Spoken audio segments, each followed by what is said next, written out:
Vamos a presentar a continuación una conversación, un intercambio de ideas sobre lo que ha ocurrido el pasado día domingo en la Argentina. Se llevaron adelante ahí unas elecciones primarias bajo un esquema novedoso que ha conducido a una serie de reflexiones, de lecturas sobre lo que está ocurriendo en Argentina y lo que podría suceder en octubre con las elecciones ya finales.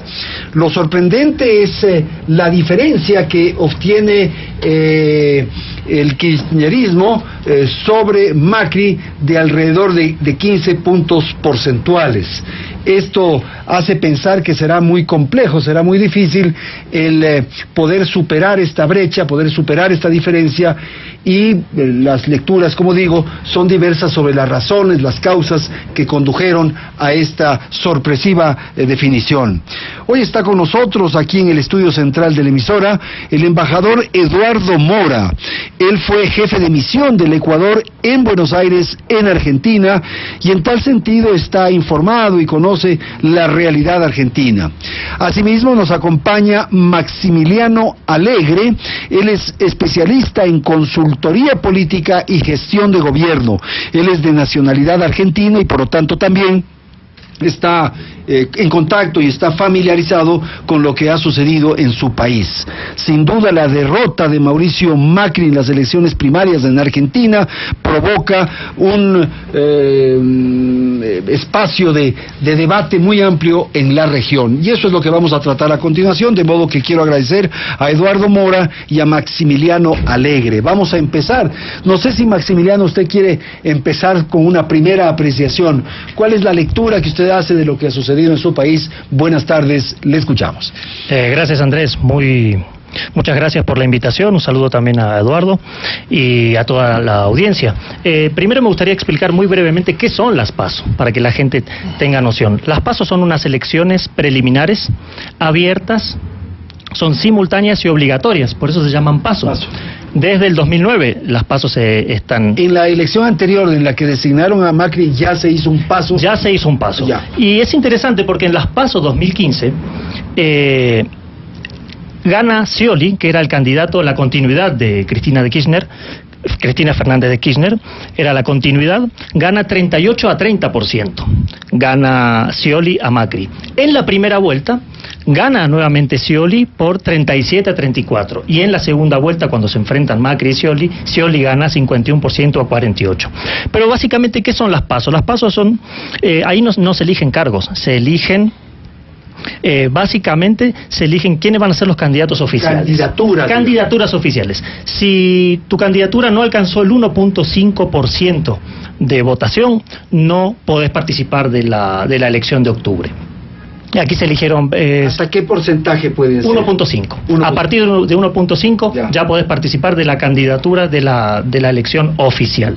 Son abiertas también porque tienen que participan tanto las personas que son afiliadas a partidos políticos como las que no son afiliadas. Son simultáneas porque también se mide a los candidatos a gobernadores, ¿sí?, que en el caso del Ecuador sería la candidatura a prefectura. Son los gobernadores en Argentina, y también el Senado y la Cámara de Diputados.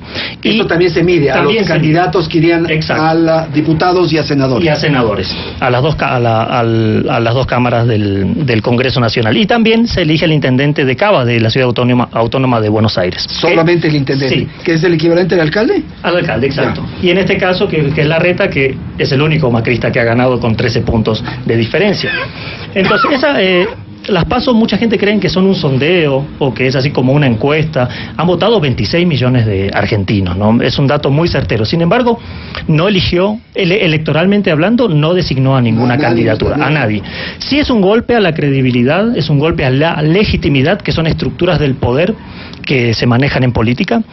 Es un golpe a estas dos estructuras básicamente porque Macri sabía que iba a perder. Lo sé porque tenemos colegas en el mundo de la consultoría política. La diferencia era muy pequeña. Se manejaba hasta 3 puntos. Una victoria para los Fernández. Para Fernández, Kirchner y para Alberto. Se manejaban hasta 3 puntos. Algunas encuestadoras hablaban incluso de empate técnico. Aquí no ha ganado ni ha perdido nadie en temas electorales, pero sí en temas de posicionamiento político, de cómo enfrentar estos 2 meses que hay de campaña, básicamente. Es un golpe muy duro para el macrismo, 15 puntos de diferencia, que si se repiten estos 15 puntos de diferencia, no habría segunda vuelta. Sería una sola vuelta en octubre. Si el domingo habría sido las elecciones ya oficiales, digamos, una vuelta sola, ya se ganaba y no había una segunda vuelta. Exacto. Entonces, esa es la realidad de las PASO que se fueron el domingo pasado. Bien, esa explicación para tener esta conversación ya un contexto. Eduardo, ¿cuál es la lectura que usted hace respecto a lo ocurrido el domingo en Argentina? Buenas tardes. Buenas tardes y muchas gracias, Andrés, por invitarme, y saludo a Maximiliano. A mí me parece que el argentino medio se vio compelido por las necesidades cotidianas. Fue una votación pensando más en el bolsillo, pensando en llegar a fin de mes. 40% me dicen de la población, me dicen que no llega a fin de mes, no le alcanza el dinero. Después vamos a ver el problema económico de la Argentina, los malos manejos, y es un fracaso de Macri, claro, como gobierno, porque él cometió distintos errores. Tuvo una gran oportunidad de configurar un gobierno tal vez tipo Piñera, un gobierno moderado y práctico, que tome medidas rápidas y corrija todas las situaciones. No lo hizo, se fue por el gradualismo, y el primer error que cometió fue no aclarar cómo recibía el país. Eso es fundamental al asumir el poder. ¿Cómo recibo el país? ¿En qué condiciones? ¿En qué condiciones? Lo recibió mal, pero no tomó conciencia la población de eso. Y después de eso le lanza un tarifazo terrible y una serie de medidas graduales, algunas incoherentes, porque yo sostengo que él no tiene modelo, que él está empujando para adelante, y más se guía por asesoramientos, por percepciones de encuestas. No hay comunicación buena con la gente. Macri no es un gran orador. Entonces el gradualismo lo ha vuelto impopular. Además, la inflación ha seguido. Los Kirchner imprimían billetes, ¿no? El vicepresidente Vudú hasta tenía fábrica de billetes, creo. Lo que ha hecho Macri es endeudarse, pero el efecto es igual.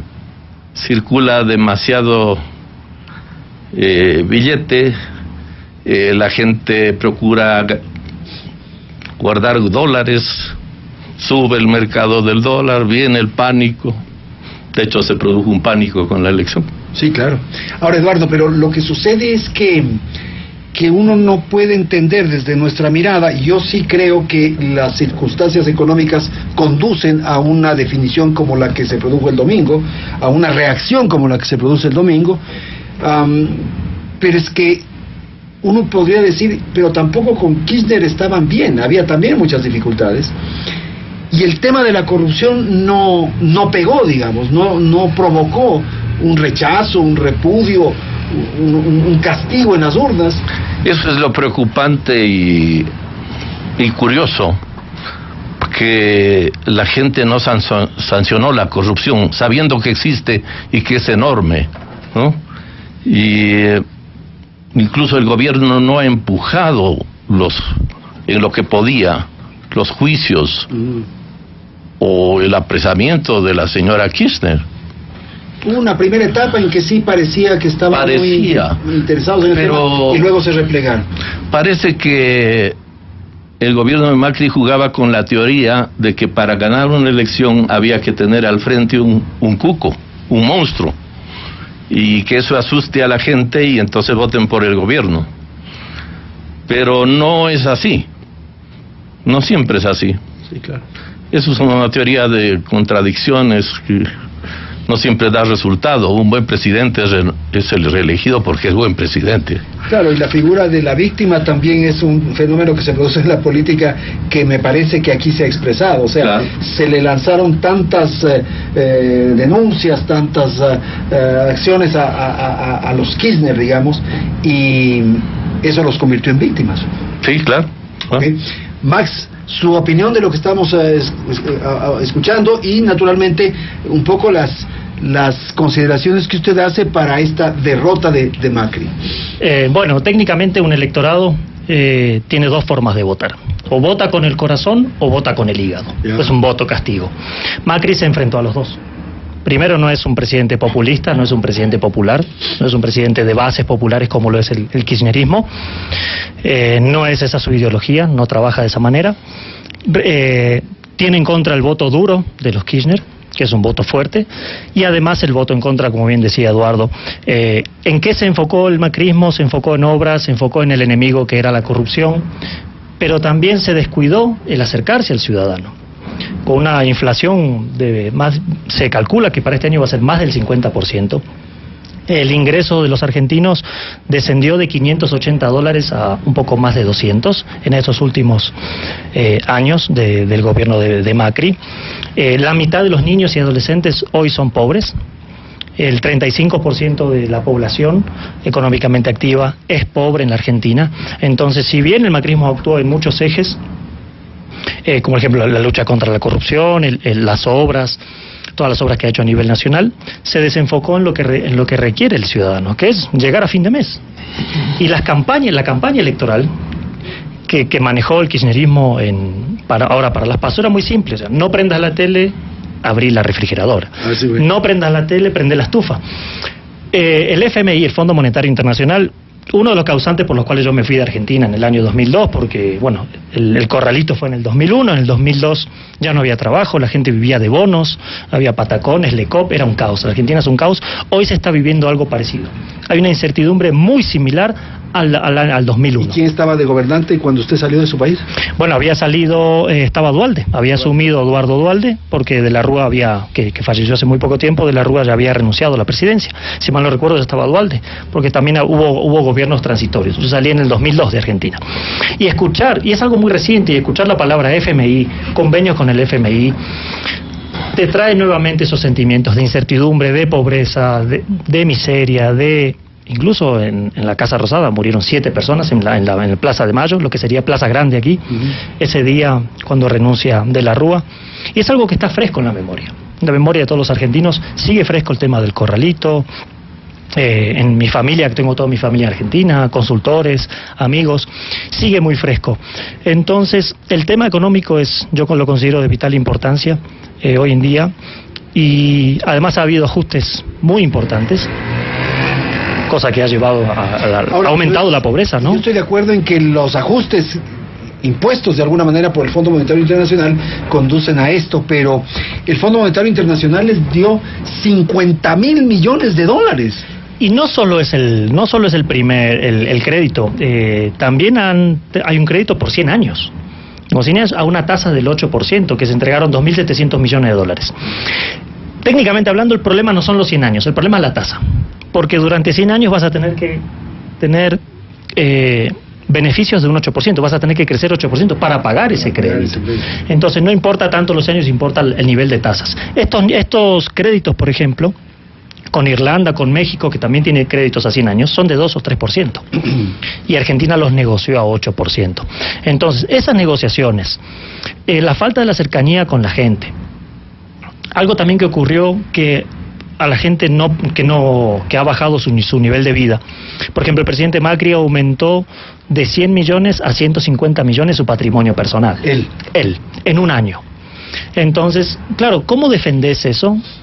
Es una persona empresaria, es una persona que está acusada junto con su padre a hacer negocios ilegales durante la época de Menem, o sea, tiene un pasado, así como hablamos de la corrupción de Kirchner. La Cristina también tiene... No, acá no hay ningún santo. El patrimonio también. Sí, bueno, ella declara 3 millones de dólares, que serían 3 millones de pesos, que serían $50.000 al cambio de hoy, que tampoco es injustificable porque tiene cadenas hoteleras en todo el sur del país. Entonces, cuando nadie te dice la verdad, es muy complicado. A ver, ¿quién te miente menos?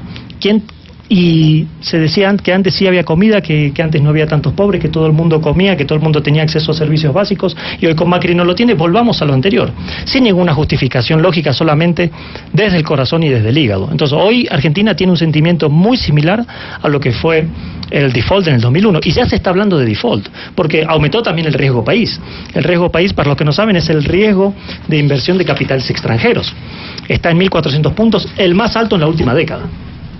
Entonces, los mercados ya quieren saber qué va a decir Fernández sobre esto, ya no lo miran a Macri. Entonces, estos 15 puntos yo creo que sí son letales, porque golpean directamente. ¿Usted cree que no se puede revertir eso? Va a ser muy difícil, porque las campañas más sencillas son para los que están aspirando al poder, y las más difíciles son para los que quieren defender el poder. Los que sostienen el poder. Los que quieren sostenerse en el poder. Entonces, ha perdido en las PASO. Repito, aquí no hay cifras definitivas, pero en las PASO pierde Senado, pierde diputados, pierde la presidencia, pierde todas las provincias salvo Córdoba. Argentina tiene 24 provincias, salvo Córdoba, pierden todas las provincias. Entonces un panorama muy difícil para revertir, y pierde la credibilidad y legitimidad. ¿Quién le cree ahora, cuando todo el mundo está mirando a Fernández? Eduardo, uno pensaría que la Argentina es un pueblo, es un país de un altísimo nivel de educación y de cultura. De hecho, usted puede subirse en un taxi y quizás el taxista puede hablarle de Borges sin ninguna dificultad. Igual le puede hablar de Maradona y le puede hablar de las cosas que ocurren en su país. ¿Cómo este pueblo que tiene esos niveles pudo haberse entusiasmado por los Kirchner y por este binomio cuando se vivió un periodo tan complejo como el que se produjo antes de Macri? Bueno, sí,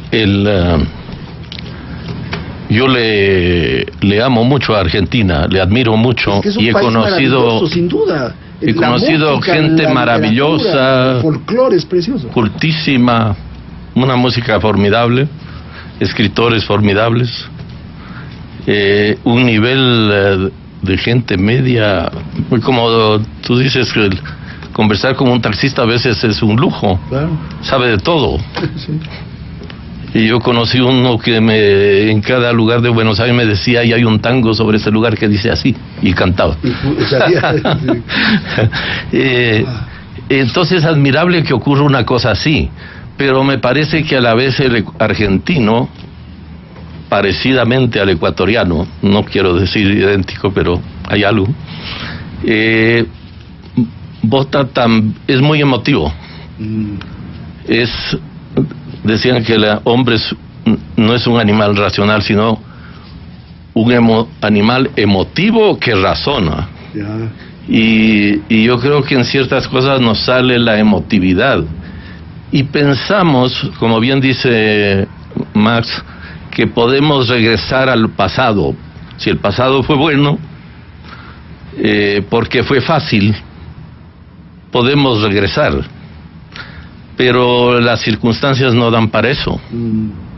Aquí puede haber esta terrible tentación de creer que va a haber tanta plata como cuando el petróleo valía $100. No va a haber eso. De modo que es admirable que ocurra esto. Es un comportamiento general del ser humano, ¿no? El sí. Tiempo pasado fue mejor siempre. Sí, lo dice el poema. Pero yo creo que el pueblo argentino cayó en una angustia por el vivir diario. Claro. Esto de no tener para terminar el mes, y a la vez Macri no simplificó la vida. Es increíble, pero en Argentina hay 163 impuestos. Hay 96.000 regulaciones burocráticas. ¿Cómo se puede vivir así? En el Ecuador también tenemos demasiados, pero llegamos solo a 69 impuestos y contribuciones, entre otros. Pero lo que no lee, por ejemplo, esto, Eduardo, que usted señala, no lee la gente, o probablemente no se acuerda, es que eso fue impuesto en la administración anterior, muchísimos de esos impuestos. Claro. No, y algunas mucho antes. La legislación laboral data de Perón, del año 45, tiene 70 años. hay cosas muy anticuadas, no se ha renovado. Un presidente moderno de Argentina o de cualquier país debería simplificar las leyes, que haya pocas leyes claras, simples, directas, no como las 500 que nos dejó el economista Correa. Y en Argentina pasa eso, todo es complicadísimo. Entonces, ¿qué pasa? El ciudadano se vuelve un tramitador, la mitad del sueldo paga impuestos, trabaja la mitad del mes para pagar impuestos. Claro. No sé, lo que hablaba del riesgo a países también es preocupante, porque Macri ofreció inversiones, que llegarían inversiones. Ahí le fallaron sus propios empresarios, sus sectores. Sí, le fallaron sus relaciones, que no creyeron en... yo creo que no creyeron en muchos jueces argentinos, y vieron que las leyes no les favorecían, y que tomaba el gobierno medidas contradictorias. Por ejemplo, quitar el impuesto a las exportaciones agropecuarias y después volverlo a poner, porque no alcanzaba la plata. Claro. ¿Por qué? Porque no disminuyó el Estado, el gasto del gobierno. El mismo Macri decía que hay más de 1.300.000, creo, ñoquis que dicen, ¿no? Pipones. Empleados públicos. Sí, que los podían mandar, pero no los mandó. Bueno, ese es el reclamo que se le hace, que el gradualismo no tenía que ser así, tenía que ser más radical en eso. Pero claro, es fácil ser director técnico después del partido, o sea, sí. Ahora con estos resultados la situación es compleja, pero ¿usted cree, Eduardo, que puede revertir Macri este resultado del domingo? Yo también lo veo muy difícil, como Max, porque la diferencia es muy grande, y porque incluso se me ha ocurrido, bueno, pero esta es una idea, se suelta y a lo mejor solo mía. ¿Qué se le ocurrió a Eduardo?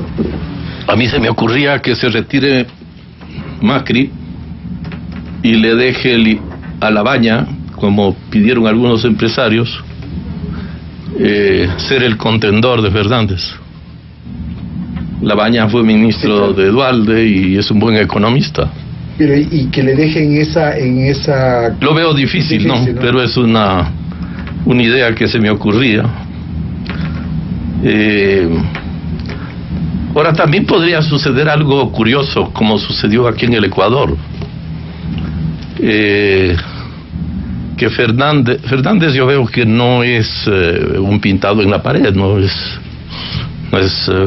cualquier cosa. Sí tiene su inteligencia, habla bien.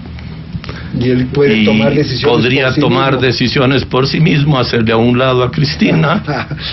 Y otro Lenin ahí. Y parecería que se podría dar un fenómeno ligeramente parecido al de Glass y Moreno, ¿no? Claro. Max, a ver qué comentario de lo que acabamos de escuchar. Bueno, más allá del tema económico, son 2 meses y en política en 2 meses puede pasar cualquier cosa. Es en octubre, ¿no? Sí, es en octubre. Sí, faltan 100 días creo que faltan para la elección. Puede pasar cualquier cosa. Bueno, Cristina tiene fueros, ¿no? Cristina tiene fueros y no puede ser juzgada por la justicia. Tiene fueros parlamentarios. No. Los fueros se quitan por los mismos senadores, sí, por la misma Cámara de Senadores. Entonces, en 2-3 meses en Argentina puede pasar muchísimas cosas. Que haya una respuesta internacional. Bueno, por ejemplo, a ver, ¿cómo está el escenario internacional para evaluar un poco la política exterior? Hay un firme rechazo de Bolsonaro, presidente de Brasil, contra Fernández, ¿sí? Y Argentina vive mucho de Brasil, comercialmente hablando. El Mercosur es una fuente de ingresos importante para Argentina. De Bolsonaro, que no los va a recibir cuando haya el éxodo. No va a venir, no quiere recibir a los argentinos. Bueno, se lo conoce también como bastante duro Bolsonaro, sí, ¿no? Claro. Entonces tenemos una primera reacción en contra. ¿Sí? Hasta ahora Estados Unidos no se ha pronunciado. Donald Trump, que se le puede decir que también es amigo de Macri, claro. Siempre incluso en el G20 lo ha apoyado, siempre lo apoya en sus decisiones económicas. Hasta ahora no hay un pronunciamiento de Estados Unidos, pero eso también puede tener repercusiones importantes. El pronunciamiento y la política exterior puede ser que en estos 2 meses quizás consiga financiamiento, logre bajar el precio del dólar. El precio del dólar estaba en 45 y ya está cerrando niveles de casi 60 pesos. 60 pesos por cada dólar. Hoy la Argentina es uno de los países más pobres de Latinoamérica. Es el tercer país con mayor inflación en el mundo, después de Venezuela y Zimbabue, y es el de mayor, después de Venezuela en Latinoamérica es el país con mayor inflación. Pero bueno, ¿en dónde ha fallado Macri? En el tema de estar cerca con la gente, de no cumplir con sus promesas de campaña, de que no iba a subir los impuestos, de que no iban a las frases típicas, que no te iban a quitar todo lo obtenido, todo lo ganado, y bueno, hubo cierre de escuelas, hubo reducciones en presupuestos importantes, de salud, de educación. Claro. El ajuste en todo país, y bajo las líneas con tarifas, además, era muchísimo más complicado. Pero Max, en esta idea de lo que podría ocurrir, hay quienes señalan, yo hice un par de entrevistas ayer sobre el tema, que tal vez lo que va a ocurrir en esta campaña electoral ya es el miedo. Y entonces que se va a convertir en Venezuela, que va a haber este tema de la migración, que el miedo. Y yo no sé hasta qué punto eso pueda... El 2015 fue campaña del miedo. El 2015 fue la campaña del miedo, justamente, y ellos ganan con la campaña del miedo. Entonces ahora ese recurso, o sea, las elecciones, así pasen 1 o 2 meses de diferencia, las elecciones, como va a pasar entre las PASO y las oficiales, primera y segunda vuelta, si es que hay, son todas completamente diferentes. Entonces también se lo ve con un desorientado. El tema del dólar, se perdieron un porcentaje de hasta 50% de bonos en el exterior, en lo que es el mercado bursátil internacional. Entonces la Argentina tuvo un golpe, más allá de los 15 puntos, porque 15 puntos pueden ser remontables, remontó 8 de los 30 contra los 38 que tenía Scioli.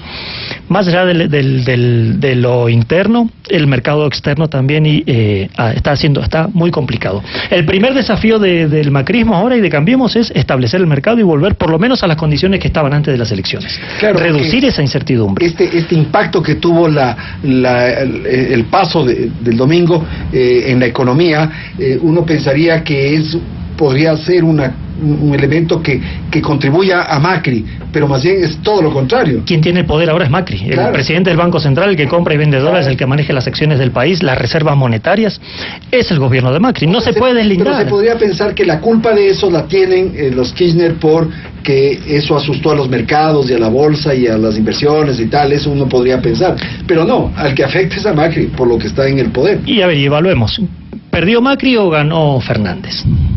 En esta elección perdió Macri. Perdió Macri. Claro. Entonces es gestión, ya no estamos a 6 meses. En política se manejan, primero, bueno, cuando hablamos de términos políticos de asunción del poder, tenemos los 100 días, la evaluación de qué hiciste en tus primeros 100 días, que ya en 10 días más ya tenemos la evaluación de los GATS, ¿no? De la elección del pasado 14 de la asunción del 14 de mayo. Entonces ya vamos, acá se va a ver la evaluación de 100 días de Guayaquil, de Quito, etcétera, prefectos, etcétera. Luego, estadísticamente se habla de 6 meses. En tus primeros 6 meses de gestión, vos le podés echar la culpa al anterior gobernante. Después de los 6 meses, la gestión es toda tuya. Así tenga culpa la gestión anterior. A partir de los 6 meses, es toda tu gestión. Entonces, no se le puede echar la culpa ni al que estuvo antes, ni al que viene después. Es la gestión de la pérdida de credibilidad de Macri. Del que está ahora. Es muy difícil revertir. También el electorado, Argentina, un gran porcentaje de los argentinos tampoco le interesa la política. Se estima de unos estudios que vi de unas organizaciones que analizan temas políticos en Latinoamérica, más o menos el 50% de la población en promedio no le interesa la política. Entonces al que no le interesa la política le da lo mismo que le gobierne cualquiera, porque no sabe votar, porque no le interesa votar. Entonces, y tampoco las opciones son muy claras. No hay procesos políticos consolidados, salvo el peronismo, que viene de un populismo de los años 40. Además un peronismo aglutinado, porque antes estuvo medio disperso. Bueno, teníamos de frente justicialismo desde Menem, que privatizó todo el país en la década de los 90, claro.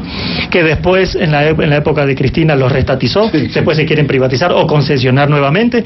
Entonces, el peronismo tiene muchas muchos ideales que a veces se juntan, a veces no se juntan. Incluso tenemos divergencias. Por ejemplo, el mismo Fernández, que es candidato a la presidencia, tenía muchísimas discrepancias y hablaba mal del kirchnerismo. Sergio Massa también. Unas declaraciones que habla tremendo, sí. O sea, como dice la frase, el pasado del político siempre te esperará en el futuro. Siempre. Y eso es lo que tiene esperanza, Eduardo, de que se pueda virar después. Hay 1.600.000 votos, me parece, que no acudieron, que no, o sea, votantes, ciudadanos que no acudieron. Ahí parece que también tiene un poco de afán Macri de trabajar. Sí, yo veo que Macri tiene la esperanza de que acuda más gente a votar. Claro. Pero en su discurso después de la derrota, que me parece que fue malo, él dijo que iba a seguir trabajando como un mérito, ¿no? Pero yo creo que él debió anunciar medidas, cambios, aunque es poco tiempo. A veces un golpe de timón ayuda, y no lo hizo. Más bien apareció sin la señora Vidal, que pesa mucho y que es muy destacada. No hay renuncias, no hay cambio, no hay ningún cambio de gabinete. Yo hubiera pedido la renuncia a unos 2 para que haya un chivo expiatorio. Sí, claro. Alguien que pague. Durán dice. Pero es que el golpe fue tan duro que no tuvieron capacidad de reacción. Fue inesperado. Me parece que en las próximas horas habrán algunas definiciones, crisis de gabinete casi seguro, y estas cosas que pueden ayudar un poco, ¿no?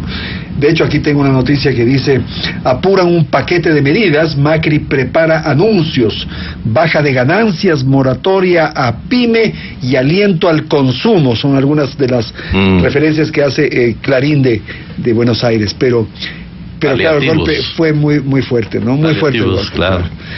Ahora, yo no sé, ya en la campaña, para ver cómo se manejan ahí los estrategas, ahí un poco pensando en Jaime Durán, después los debates. Yo recuerdo en la elección anterior, le fue bien a Macri en el debate.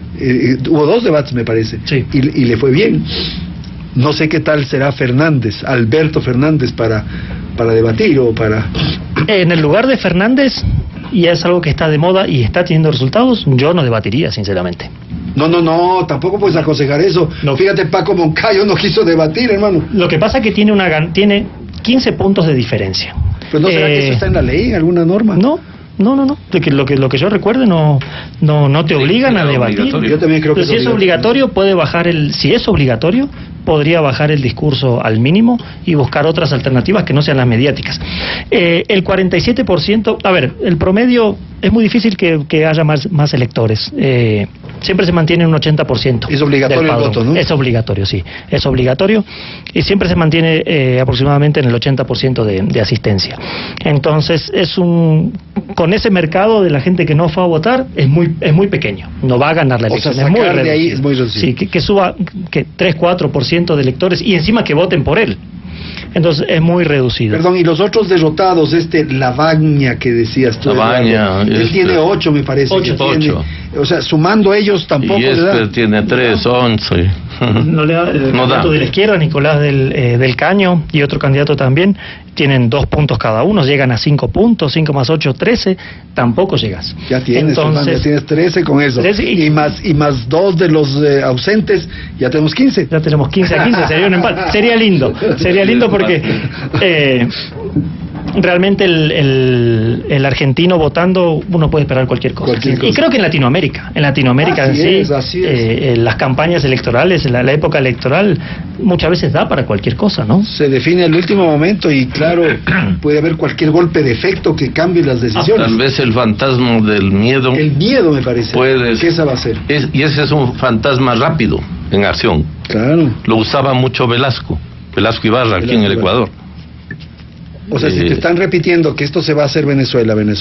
Claro. Puede ser que tenga miedo. Claro. Estas declaraciones de Bolsonaro, que si usted tiene que salir del país, no nos vamos a... un artículo que no deja de tener razón, en que dice, reflexionen bien, no es una elección entre 2 candidatos malos, tal vez, sino es la elección entre totalitarismo y libertad. Aunque tenga defectos el gobierno de Macri, pero hay libertad. Libertad. Entre totalitarismo y democracia, esas cosas. Claro. Actualmente en el mundo se vive otro tipo de análisis políticos justamente a esto, mucho más alejado de lo que es izquierda y derecha, ¿no? Sí, eso ya no. Sí, que es el tema del gobierno responsable o el gobierno irresponsable. A ver, este gobierno de Macri, o cualquiera que podamos analizar, ¿qué acciones responsables ha tenido con respecto a la ciudadanía, al medio ambiente y al manejo de las arcas del Estado, por ejemplo? Y el otro, más allá que si es neoliberal, de derecha, izquierda, militar, lo que sea. Y el otro gobierno, ¿qué acciones ha tenido también en favor de la gente, del medio ambiente? Y puedes poner los indicadores que quieras. Y se puede hacer una evaluación de un gobierno responsable o irresponsable. Pero eso requiere de que la gente le interese y le importe y no crea todo lo que dicen las redes sociales, no crea lo que dice tampoco los medios de comunicación. En Argentina hay una gran polarización del medio de comunicación. O estás con uno o estás con otro. Han tomado partido, ¿no? Sí, todos. O sea, está muy polarizado, así como está polarizado el electorado, está muy polarizado el tema de los medios de comunicación también. Entonces, si cae Fernández, caen todos estos periodistas. Si cae Macri, caen todos estos periodistas también. Y periodistas de peso, periodistas de renombre. La nata. La nata, por ejemplo. Mucho peso. Y claro, y ahí está sectorizado, por ejemplo, todo el tema de lo que es artistas, actores y todo eso. También toman partido, ¿no? Sí, toman partido, entran en juego. Entonces hay muchos actores hablando. ¿Qué rol tiene Tinelli? Me parece que él, o sea, estos son los personajes que creen los argentinos, ¿no? Sí. Los argentinos tienen a Maradona, que ya es el dios y toda la cosa. Y tienen estos personajes de la televisión. Susana era una que tenía un rol fundamental y ahora es Tinelli. Mirta Legrand también. Mirta Legrand también. Claro, no tiene ninguna relación con los Kirchner, ¿no? Totalmente macrista. Entonces, claro, son personajes de la televisión, de farándula, que tienen 30, 40 puntos de rating, claro, y marcan una tendencia, son odiados y amados al mismo tiempo. Son influencers de la vieja escuela. Eduardo, y esta idea de vernos en el espejo, de que el Ecuador de alguna manera no podemos vernos en el espejo de Argentina. Hay parecidos y hay diferencias. Ya. Primero, la Argentina ha cultivado un populismo derivado del fascismo, que es el peronismo, desde el año 45. Es un récord mundial, porque el marxismo soviético tenía 70 años, pero ya el peronismo ya lo superó. El peronismo tiene la habilidad de la metamorfosis, ¿no? De acomodarse y de cambiar de estar en esto. Sí. Lo que decía Marx, que pudieron estar con las tesis privatizadoras sin ningún problema, y después con las estatizadoras. Menem vendía todo y el otro estatizaba, en fin. Aquí, por ejemplo, el velasquismo no duró después de Velasco, y el mismo Velasco Ibarra dijo que no habría velasquismo después de él. En eso se portó muy decente, diríamos. Luego, aquí hay un partido político, no quiere decir que yo sea de ese partido ni de esa tendencia, pero hay un partido muy estructurado, que es el Social Cristiano, con un líder. Y hay partidos distintos, pero con ideas claras, que tal vez no sean tan organizados o tan fuertes, pero representan alternativas. Y entonces, por ejemplo, ahí tenemos a Pachacútec, con esto de salvar el agua, las minas, la idea ecológica, ¿no? Tenemos el antiguo MPD, que ahora se ha reconvertido. Tenemos Democracia Sí, en algo creo, aunque con muchos errores. Pero tenemos a Rafael también, pues. Y en cuanto a Rafael, él ya tiene pues prisión preventiva, y si se mueve, bueno, la fiscal se está moviendo bien, si se mueven los jueces como deben, debería tener una serie de causas, muchas más. Lo extraño es que algunas no se mueven, lo que me induce a pensar que pasa igual que en la Argentina, que hay jueces que fueron puestos por el gobierno anterior. Claro, pero podría ocurrir una cosa similar a la de la Argentina, o sea, que no sea Correa, que no sea Cristina en Argentina, el candidato a la presidencia por estas limitaciones que tiene. Pero puede ser, no sé, cualquiera de los compañeros de su movimiento. No veo figuras en el correísmo. Correa es él. Paola Pavón, aquí, Luisa Maldonado estuvo a un tris, como se dice, de poder ganar, con Rafael solo en el ático y en el Twitter. Sí, es fuerte la influencia que tiene Correa. Las encuestas refieren que está alrededor del 20%. 20-23%. También las cifras económicas no dan para lo mismo, aunque aquí hay mucho desempleo. Claro. Es la mitad del desempleo de la Argentina. Lo mismo el subempleo, más o menos, ¿no? Y luego el gobierno, aunque no ha hecho todos los cambios que había que hacer, ni tiene un modelo distinto y claro como debía ser, sí ha hecho algunas modificaciones, y modificaciones que están bien, y ha manejado en forma más tinosa y conservadora la economía, me parece. No le ha dado mucho resultado todavía, pero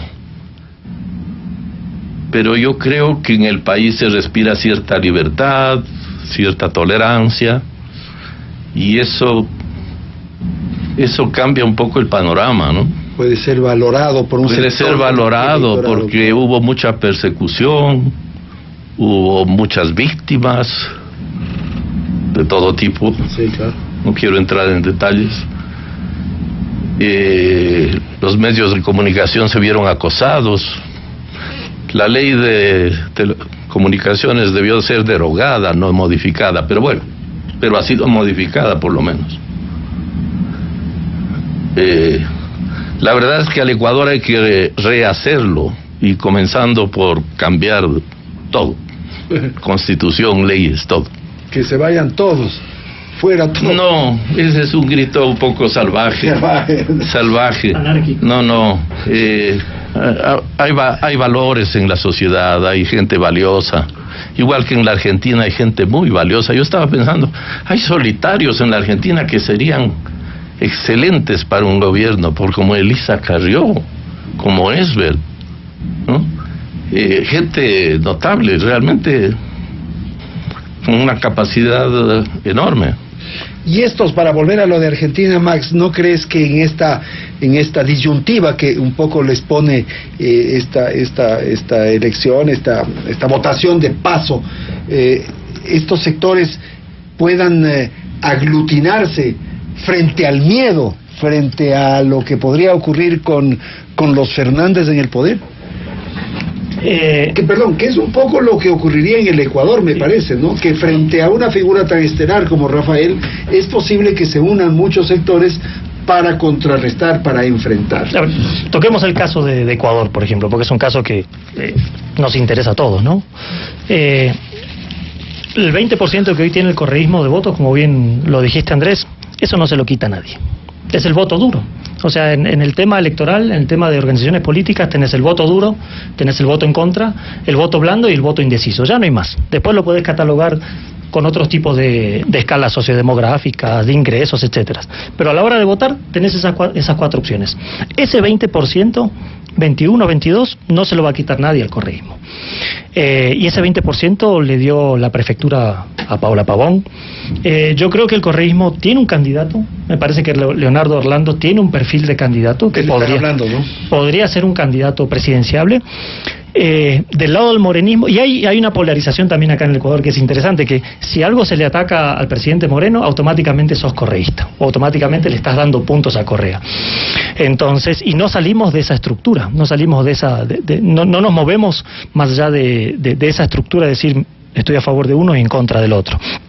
Entonces, ese voto duro, organizado, disciplinado, que no tienen las demás organizaciones políticas, salvo el Partido Social, como usted decía, Partido Social Cristiano, que no se logra consolidar en la sierra, Partido Socialista, por ejemplo, que ha manejado una buena estructura, pero luego con el apoyo del correísmo ha ganado otros candidatos. Hoy están fuera del correísmo, están con Lenin y no tienen esa solidez que alcanzaron con el correísmo.